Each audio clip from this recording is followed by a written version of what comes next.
Le Lespandeur par Yann Villas. Lecture par Johan Fournier-Moreau. Ça va être une super soirée! Voilà ce que se répétait Alexis depuis près d'un mois maintenant. Depuis qu'il avait gagné au tirage au sort qui le désignait comme porteur du sac cette année, de grandes responsabilités, lui avait répété sa maman, l'œil attendri par la fierté qui émanait de son fils du haut de ses 8 ans. Cette année, il portait le sac. Pour bien faire, il avait tout écrit sur une liste qu'il cochait au fur et à mesure. Sac, ok. Chaussures, ok. Gants, ok. Masque, ok. Manteau, ok. Tout était bon. La nuit qu'il attendait depuis un mois allait enfin arriver. Alexis enfila son pantalon noir, mit ses chaussures noires, son t-shirt de squelette et prit son manteau sous le bras. Avant qu'il passe le seuil de la porte, sa maman l'attrapa par le col et lui dit « Eh, dis donc, Skeletor, tu ne penses pas avoir oublié quelque chose ?» Alexis réfléchit encore et encore. Il essaya de se souvenir de sa liste. Il avait le sac, les chaussures, les gants, le manteau et le... Oh, mince! S'écria l'enfant. Mon masque! Sa mère le regarda courir dans sa chambre pour récupérer le précieux item et redescendre en souriant de sa propre étourderie. Son père l'appela depuis le salon. « Hé, Alex, on fait moitié-moitié, d'accord ?» Alexis regarda sa mère en souriant et répondit à son père. « Dis donc, papa, je suis peut-être petit, mais c'est pas pour ça que tu peux m'arnaquer. Si tu veux des bonbons, il faut te lever et marcher, comme tout le monde. » Son père le regarda, mi-étonné, mi-amusé. Il se leva, décrocha son manteau du cintre et invita sa femme et ses 3 enfants à le suivre dans les ruelles sombres, éclairées par la lumière blafarde d'une pleine lune aux reflets étranges. « Il y a encore moins de monde cette année, » chuchota Marie, la mère d'Alexis, à l'oreille de son mari.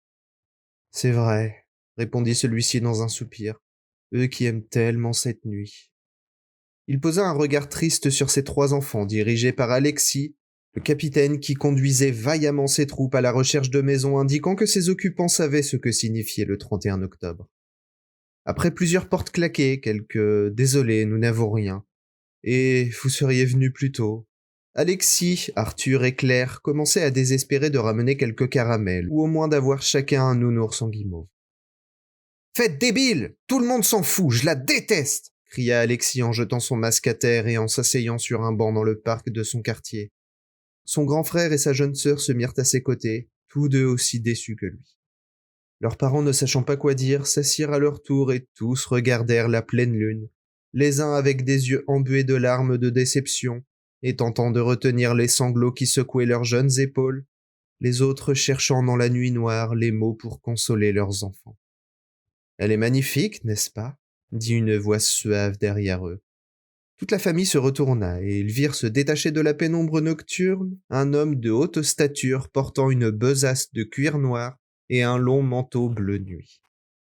Il s'approcha d'eux, d'une démarche féline et aérienne, mais c'est lorsque la lumière éclaira son visage que Claire se blottit contre ses frères et que Marie et Pierre se raidirent. L'homme semblait jeune, guère plus d'une 20aine d'années, se dit Pierre, mais son teint était d'une blancheur spectrale. L'inconnu sourit, révélant une rangée de dents blanches et immaculées. Marie était inquiète. Ce n'était certes pas rare de croiser des jeunes maquillés le soir d'Halloween, mais cet homme ne semblait pas avoir de maquillage, et ses yeux d'un noir de jais juraient avec la blancheur opaline de son sourire.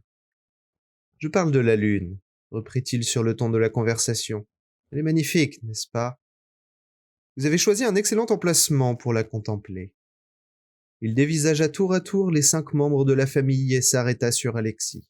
« Bonsoir, jeune homme, » dit-il en souriant. « Bonsoir, monsieur, » répondit poliment Alexis, qui ne pouvait s'empêcher de dévisager cet homme avec son teint si blanc et ses yeux si noirs qu'il voyait en cet inconnu le vampire dont parlent les films. « C'est une si belle nuit. Pourquoi faire une tête pareille ?» En disant cela, il dévisagea les 3 enfants. « Halloween, c'est nul !» dit Claire avant de se cacher derrière Arthur. « Personne ne fait la fête !» enchaîna celui-ci. « On est seuls !» conclut Alexis. « Vraiment ? Et moi alors, je ne compte pas ? Et puis, permets-moi de te dire que si les enfants de nos jours ne croient plus à la magie, nous vivons une bien sombre époque. » Les 3 enfants se regardèrent sans comprendre. Mais qui était cet homme? Oh, toutes mes excuses. Avec tout ça, j'en oublie les convenances. Vous ignorez sans doute qui je suis. Les enfants firent oui de la tête. Je suis un Lespander, leur révéla l'inconnu. Un quoi? Ne put s'empêcher de demander Claire. L'homme répéta son identité avec un sourire. Mais c'est quoi un Lespander? Interrogea Alexis, de plus en plus intrigué. L'homme ouvrit son long manteau, dévoilant un costume de soie noire, une chemise blanche et une cravate rouge sang. Il s'accroupit à la hauteur des enfants, les regarda tour à tour, puis d'une voix profonde dit « Le Lespander est un esprit frappeur », indiqua l'homme, provoquant l'inquiétude chez les 3 jeunes enfants. « Vous êtes méchant ?» questionna Claire. « Tout dépend de qui nous avons en face de nous, jeune fille, » répondit le Lespander avec un sourire. « Nous sommes des esprits particuliers, nous ne pouvons sortir de terre que tous les 31 octobre lorsque, comme ce soir, la lune est pleine. » Il désigna d'un signe de tête l'immense astre lunaire auquel il tournait le dos.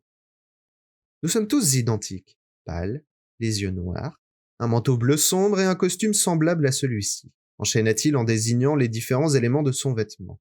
« Et vous faites quoi ?» demanda avidement Arthur, fasciné par cet homme. « Nous marchons dans les rues en portant une besace de cuir à la recherche de gens célébrant une certaine fête. Et lorsque nous en trouvons... » Claire le regardait timidement. « Vous les mangez ?» Le Lespander sourit doucement. « Oh, pas ceux aussi maigres que toi, mignonne, je te rassure. Nous leur proposons une énigme dont dépendra l'issue de la nuit. » Claire, Arthur et Alexis dévisageaient cet esprit frappeur pendant que leurs parents se demandaient où ils voulaient en venir, quand un bruit se fit entendre dans le parc, qui fit sursauter les enfants.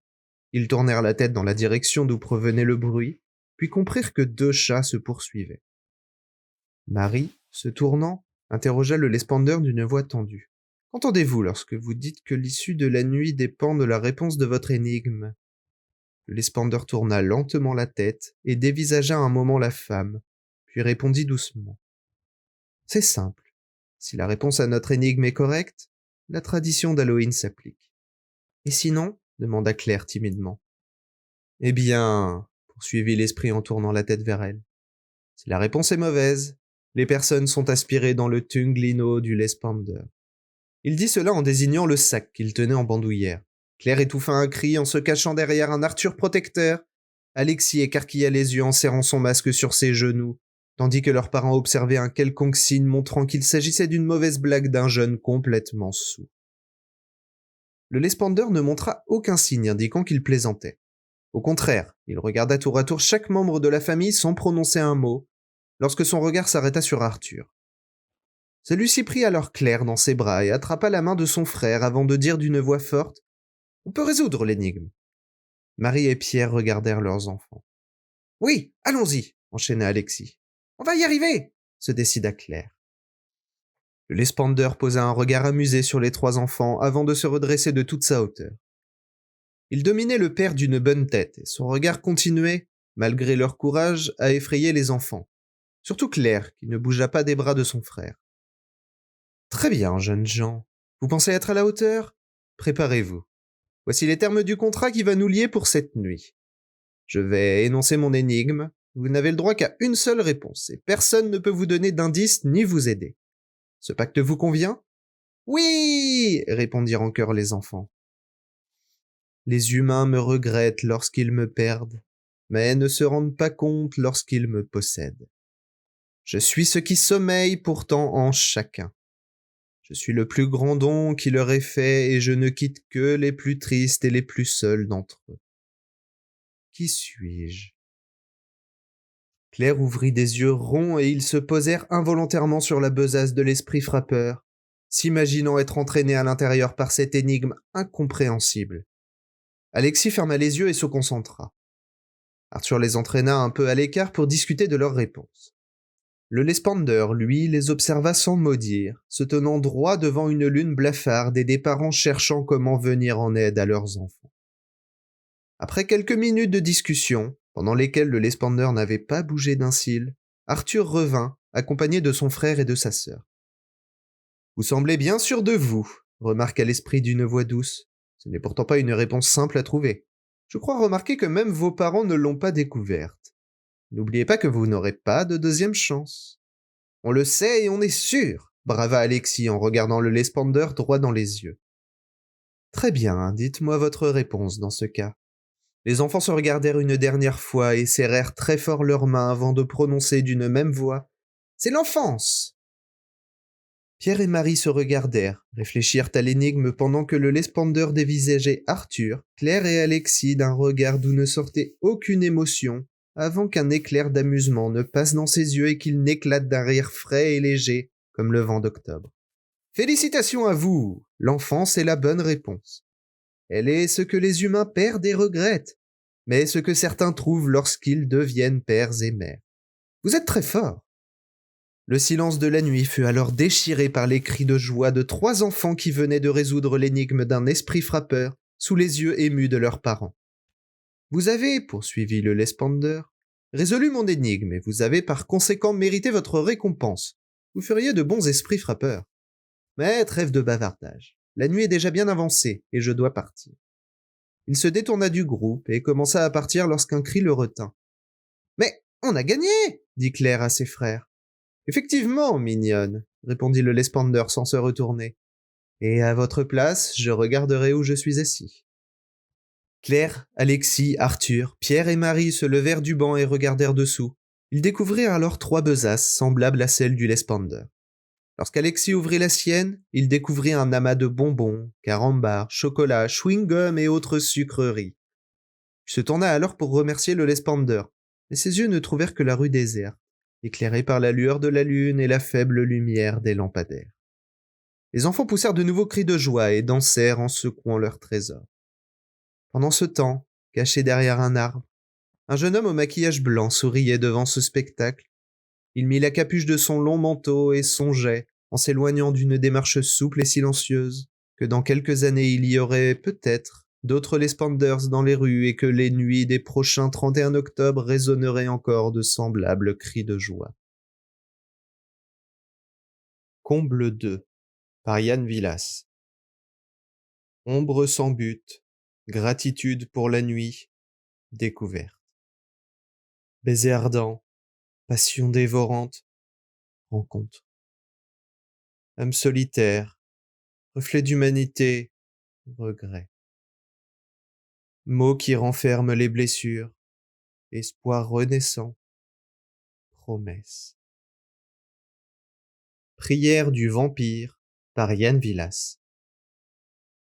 Quand les cieux deviennent ténèbres, quand l'astre du jour se teinte de merveille, je sors de ma torpeur. Je sors de mon cercueil en quête de ma nouvelle victime. Sang chaud de passion maudite, dents pointues sur votre cou, je sens votre âme glisser dedans moi.